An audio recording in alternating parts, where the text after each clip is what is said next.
আসসালামু আলাইকুম। দেশি ফুড চ্যানেলে আপনাদেরকে স্বাগতম। আজকে একটা অদ্ভুত বিষয় নিয়ে ভিডিও করছি। আপনাদের সামনে নিয়ে এসেছি, এটা হলো পটলের পাতার সবজি বড়া। এই মচমচে সুস্বাদু খাবারটি চাঁপাইনবাবগঞ্জ জেলার শিবগঞ্জ উপজেলায় কানসাট অঞ্চলে বেশ জনপ্রিয়। আমি বেশ কয়েকটি জায়গায় খেয়েছি। ছাত্তারের মোড়, কানসাট আমবাজারের পাশেই এই চমৎকার সুস্বাদু বড়াটি পাওয়া যায়।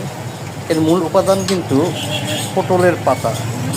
পটলের পাতা বেটে, এরপরে ডাল বেটে, ডালের সাথে পটলের বাটা এবং মশলা মিক্স করে এই সবজি বড়াটি তৈরি করা হয়। এরপরে সরিষার তেলে ভাজা হয়। চমৎকার এই বড়াটি আপনারা খেয়ে দেখতে পারেন, ট্রাই করতে পারেন, অথবা কানসাটে এসেও খেতে পারেন। ভালো লাগবে আশা করি। ধন্যবাদ সবাইকে, ভালো থাকবেন। আল্লাহ হাফেজ।